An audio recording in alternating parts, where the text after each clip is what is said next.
Papo com o Editor, o broadcast político conversa hoje com Flávio Dino, que é governador do Maranhão e apontado aí como um dos nomes da esquerda como candidato à sucessão de Jair Bolsonaro em 2022. Para nos acompanhar, o repórter Daniel Vetterman. Bem-vindo, Daniel. Obrigado, Gustavo. Bom dia, boa tarde. Boa tarde, governador. Governador, muito bem-vindo. Muito obrigado por nos atender e aceitar esse convite. Eu que agradeço a você, Gustavo, também ao Daniel e toda a equipe da TV Estadão. Governador, na semana passada, aqui no Papo do Editor, o ex-ministro Ciro Gomes destacou aí as opções da centro-esquerda para a disputa eleitoral em 2022 e como uma alternativa a uma polarização que ele falou que é entre Jair Bolsonaro e o chamado lulopetismo, né? A gente indagou o ex-ministro Ciro Gomes sobre possíveis nomes. E ele citou o nome do senhor, né? Entre os nomes possíveis, ele pensou um pouquinho e falou, não citou mais nenhum. O senhor está disposto a ser candidato à sucessão de Jair Bolsonaro, governador? Hoje a agenda nacional está muito sobrecarregada, com muitos impasses, muitos problemas. Então, eu tenho tentado ajudar nesse debate para que o Brasil reencontre um caminho bom, positivo, para a população e, ao mesmo tempo, tem os deveres gigantescos inerentes a administrar o nosso estado, o estado do Maranhão. Então, eu realmente não tenho isso como um planejamento, como um plano, porque seria absolutamente intempestivo, imprudente. Agora, busco sempre contribuir que o nosso campo político, o nosso campo progressista, faça uma atualização programática e também o tipo máximo de união possível para que a gente tenha uma alternativa viável. A lembrança me honra, ainda mais vindo de uma pessoa que eu admiro, estimo, que é o Ciro. Convivo com ele há algumas décadas e fico honrado, é claro que é um estímulo, é um elemento importante, eu agradeço, mas o debate de 2022 pertence realmente a 2022. Agora, governador, até onde vai essa massa que o senhor fala, porque na esteira de oposição ao governo, o senhor tem conversado com diversos partidos, e não só da esquerda, mas também conversa bastante com partidos do centro, com o DEM, com o MDB, com o PSDB, e aí o eleitor, principalmente o eleitor da esquerda, fica se perguntando até onde vai essa aliança, ou seja, vale tudo no palanque contra Jair Bolsonaro em 22? Isso envolve, por exemplo, uma ação do senhor a outro partido, como o PSB, já que o senhor recebeu o convite? Eu tenho feito, Daniel, a defesa de uma reorganização partidária no país em 2021. Eu acho mesmo que é inevitável, tendo em vista as novas regras legais que serão experimentadas agora na eleição municipal, mormente o fim das coligações proporcionais. Acredito que haverá um processo no espectro político, de um modo geral, de fusões e incorporações. E eu defendo a instituição das chamadas federações partidárias, que deveriam congregar várias agremiações no nosso campo, mais à esquerda, centro-esquerda, mas sempre dialogando com outros, porque eleições nacionais num país como o Brasil, inevitavelmente, levam à formação de frentes amplas. Apenas você tem que decidir de que lado elas estarão. Se estarão do seu lado ou contra você. Eu prefiro que estejam ao nosso lado. Claro que eu não alimento ilusões, excesso de ingenuidade, mas sustento que em torno de um programa, de uma identidade, de uma coluna vertebral, você possa ampliar suas forças, porque temos feito isso. E esse caminho tem se mostrado virtuoso. Lembremos lá atrás que o Lula se elegeu presidente com o Zé Alencar de vice. O que é isso, se não uma frente ampla? E agora, recentemente, nessas batalhas contra o extremismo bolsonarista, isto tem sido decisivo. Tivemos agora o tema do Fundeb, que é esse mais recente, e antes o auxílio emergencial, e precisamos disso. Nós estamos vendo um nível de desorganização institucional muito profundo no país. Agora estamos praticamente sem equipe econômica, sem política econômica. Então, o quadro é muito grave. Então, quanto mais forças você reunir para proteger o Brasil, melhor. Governador, o PT se afasta cada vez mais dessa frente ampla, já que há uma negociação com vários partidos de centro, inclusive o DEM, né? O próprio ministro Ciro Gomes citou o DEM. O PT se afasta dessa frente ampla de centro-esquerda? Eu acho, Gustavo, que há uma diferença entre a tática eleitoral que o PT resolveu adotar legitimamente em 2020 daquilo que acontecerá no futuro. Eu realmente não acredito que essa tendência ao isolamento seja permanente. Eu acho que é algo mais contingencial. De um modo geral, nós temos isso, uma espécie de centrifugação das candidaturas, porque, como disse, é um experimento de novas regras eleitorais. O PCdoB mesmo está lançando um número de candidatos nas capitais que é inédito na nossa história. Você vê que são muitos candidatos em todas as eleições municipais. Então, acho que isso é um momento da vida brasileira, um momento de ajustamento.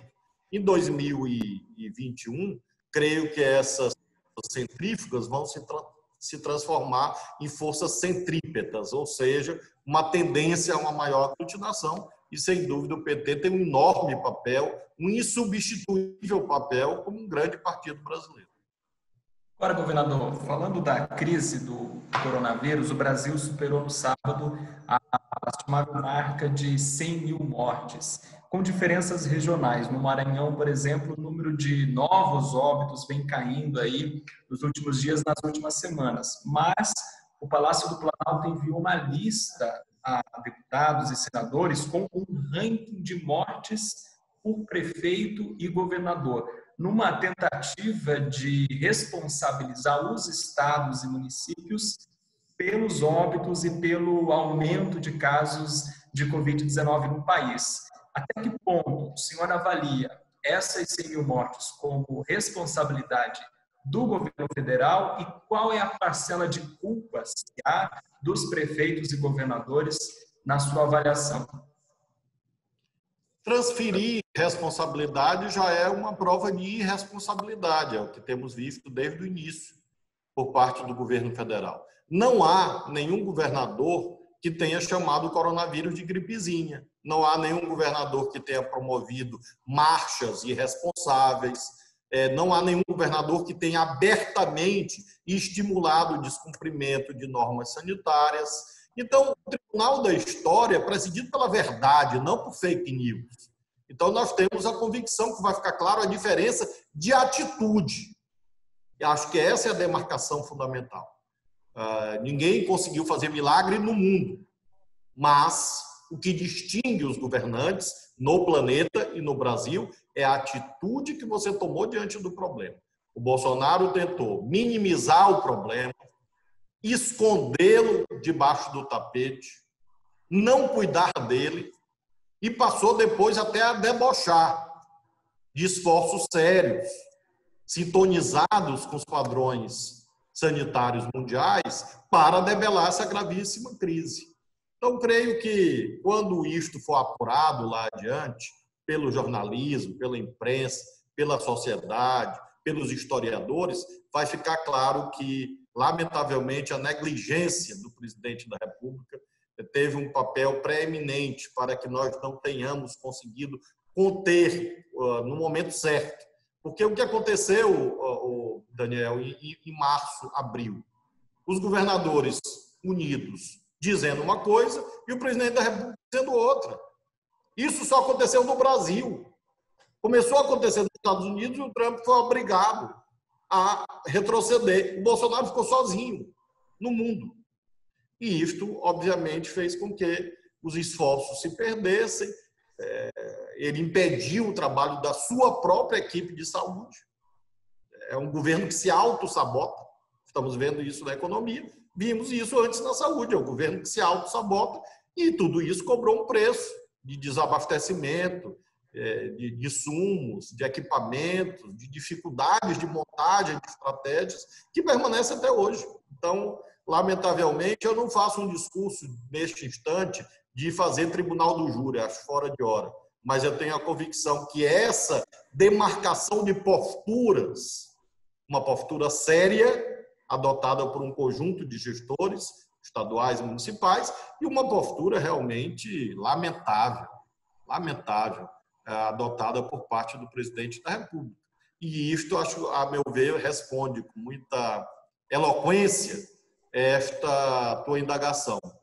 A quem recairão as principais responsabilidades? Eu não tenho dúvida quanto à resposta por este fator a que fiz alusão.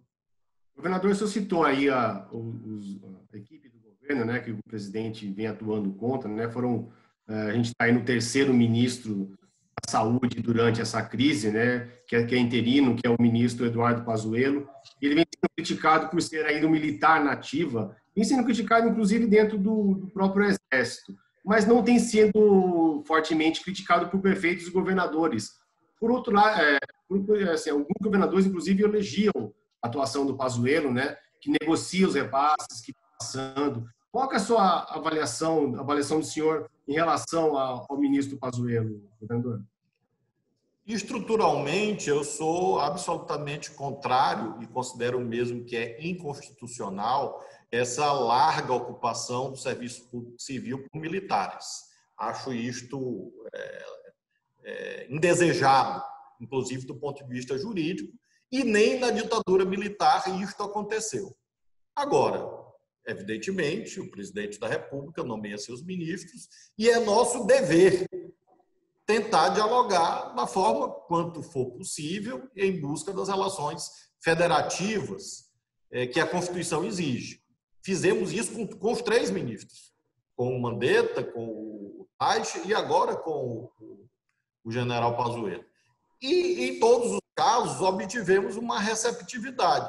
O que distingue o general Pazuello, e aí também eu não sei as razões, é que ele teve uma resolutividade. Por exemplo, respiradores que foram prometidos e não foram entregues. Na gestão dele foram entregues. Então, nós nos conformamos, dado o nível de precariedade do governo federal, de modo geral, que ele já consiga cumprir alguma coisa.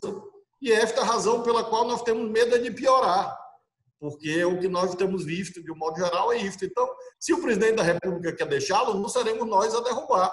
E tentamos com ele construir algum tipo de diálogo. O presidente do Conselho Nacional de Secretários de Saúde é o nosso secretário do Maranhão.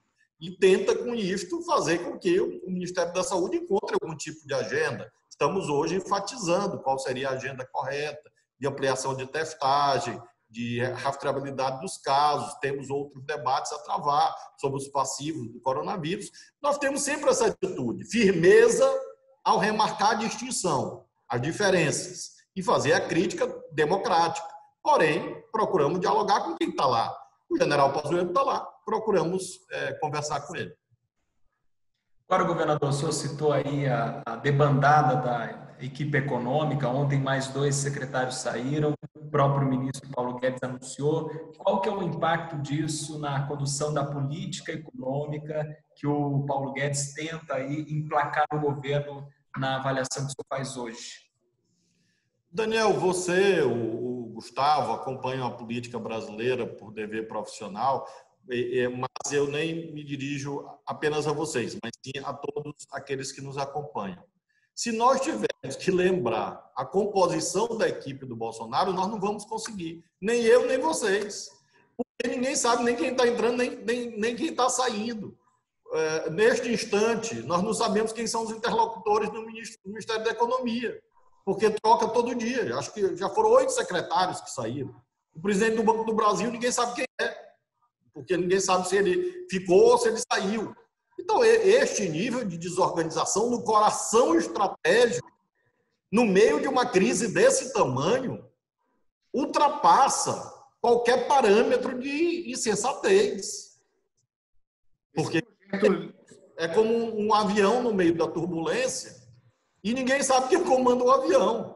Então, nós estamos no limiar de uma gravíssima recessão que pode se transformar numa depressão econômica. Temos a problemática do teto para equacionar, investimento público e privado no chão. A taxa de juros foi a 2, a inflação a 1. Isso mostra as dificuldades de ativação da economia. As cadeias de oferta e demanda sendo desestruturadas em nível nacional. E qual é a política do Ministério da Economia? Mandou um pedaço da reforma tributária, um pedacinho da reforma tributária, inviável, fica sonhando com a CPMF, e o resto é retórica. Então, realmente é muito difícil isso dar certo. Então, isso, essa descontinuidade. Mesmo do que eles querem fazer, eles têm baixa eficiência. E de fato, não conseguem nem identificar metas, nem executá-las. Governador, o senhor falou da reforma tributária, tem outros projetos também, outras propostas que tramitam aí no Congresso, inclusive uma com a inclusão de estados e municípios, né? Há espaço para um apoio da criação de algum imposto? E em relação a essa proposta, assim, como é que o senhor avalia também a questão de criação de imposto para cobrir renúncia, como a desoneração da folha, por exemplo? Nós precisamos encontrar meios de cumprir dois grandes objetivos. Primeiro, simplificação e eficiência do sistema tributário. O segundo, progressividade, justiça fiscal. É um clamor, porque o sistema tributário do Brasil é mais regressivo do que o dos países da OCDE, ou seja, os países de capitalismo avançado, praticamente os sistemas tributários mais injustos do planeta. E isso tem um efeito, inclusive, no que se refere à arrecadação, porque quando o sistema é percebido como justo, a adesão voluntária a ele se amplia. Quando ele é percebido como perverso, todo mundo tenta encontrar uma forma de fugir dele, de fazer evasão, sonegação, e é este drama que nós temos. Então, são dois objetivos. Propostas, há muitas no parlamento, e creio que de muita qualidade. Nós mesmos apoiamos uma das propostas formuladas pelas entidades dos auditores fiscais, que procuram ampliar a progressividade alinhada à média dos países da OCDE, e com isso nós possamos cumprir um desses objetivos. Eu creio, Gustavo, que há sim espaço para que nós façamos, por exemplo, o chamado IVA, a unificação dos impostos sobre o consumo. Isso dá eficiência ao Brasil. Claro que com transições, porque nós temos um tema da origem e destino, que é um tema federativo muito difícil. Mas com uma transição pactuada, você consegue sinalizar um sistema em que não haja pressão pela renúncia fiscal. Porque nós sabemos que nos últimos anos, infelizmente, e aí não é algo do governo Bolsonaro, é algo que vem de antes, talvez desde sempre. Uma vez eu fui indagado, eu disse que talvez desde o governo Juscelino Kubitschek com a indústria automobilística. O certo é que os empreendedores privados buscam sempre a desoneração às renúncias. Eu vi isso quando eu era deputado federal. Nós vimos isso esses anos todos. Então, um sistema de unificação dos impostos de circulação de mercadorias, o imposto sobre valor agregado, ajuda a combater a chamada guerra fiscal, ajuda a combater desonerações e renúncias indevidas, e com isso cumpre aquele primeiro objetivo a que aludi, de nós termos um sistema tributário mais eficiente. Agora, Gustavo, você sabe quantas reuniões o Bolsonaro chamou, ou o Paulo Guedes, para discutir reforma tributária com os estados? Nenhuma, zero, em momento algum. Então fica muito difícil que nós participemos daquilo para o qual não somos sequer convidados a opinar. Então, realmente é este desacerto que nós estamos vendo, e eu desejo, espero que o Congresso, mais uma vez, consiga colocar o trem nos trilhos e encaminhar esse importante tema, porque é a principal reforma. Só para completar, governador, é a reforma tributária. Taxação de fortunas, é um sonho ou é possível que isso vá, assim, seja incluído na reforma tributária ou seja feito paralelamente? Basta você olhar, Gustavo, que os outros países do mundo fazem. Nós temos ou uma progressividade mais alta no imposto de renda, nos outros países, ou imposto sobre grandes fortunas, estou falando de milhões, bilhões, eu não estou também, em alguns casos, impostos de herança também com maior progressividade, com alíquotas maiores do que 8%, que é a alíquota máxima no Brasil.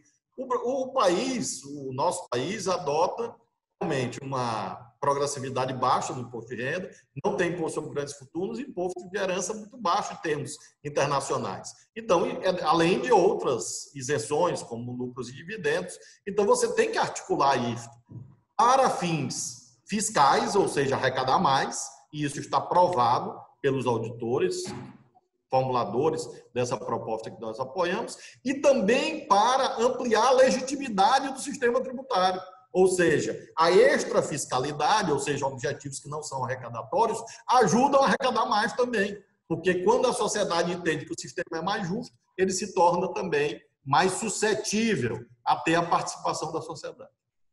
Agora, governador, no meio disso tudo tem a discussão sobre o teto de gastos, né? É uma medida que está sendo aí ameaçada dentro do próprio governo, também no Congresso, e uma dúvida de como controlar as finanças públicas, por um lado, e atender demandas por investimentos, por outro. O senhor defende alguma flexibilização do teto para esse ano ou já para o ano que vem, por exemplo? Hoje o teto virou um problema tão grande que eu comparo mesmo ao debate sobre a lei da gravidade. Ou seja, assim como ninguém pode propor revogar a lei da gravidade, está claro para todo mundo que acompanha as finanças públicas que com a inflação de 1,6 e 2 é impossível o teto, tal como constante na emenda 95, inscrito na Constituição, no próximo ano. Porque simplesmente nós teremos um colapso gerencial que o Brasil nunca teve, com corte em educação, em saúde e infraestrutura. O DENIT já terá o pior orçamento da história para recuperar estradas federais que já vêm sendo destruídas. Isto é viável? Então, o que eu defendo não é que haja a revogação do teto.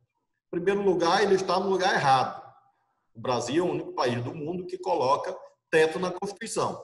Eu lembro que houve, na Constituinte, de 87 e 88, o estabelecimento da taxa máxima de juros em 12%, no artigo 192 da Constituição, e havia uma demanda correta de que ninguém pode colocar a taxa de juros na Constituição, porque existem os ciclos econômicos e a política econômica, naturalmente, tem a dimensão tático-contingencial. Do mesmo modo, você não pode ancorar um mecanismo de controle das contas públicas na Constituição, porque toda vez que o ciclo econômico muda, por exemplo, do coronavírus, você tem que mexer na Constituição.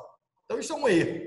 Mas, enfim, cometeram este erro. O que eu acho que deve haver é um alargamento do horizonte do teto, ou seja, em vez de ser um teto anual, você torná-lo mais flexível do ponto de vista temporal, ou seja, você mantém o teto, mas você alarga o tempo para cumpri-lo, e você compreende que, nesse momento, você, de modo inevitável, você tem, no mundo inteiro, uma necessidade de ampliação de despesas públicas para manter a economia funcionando.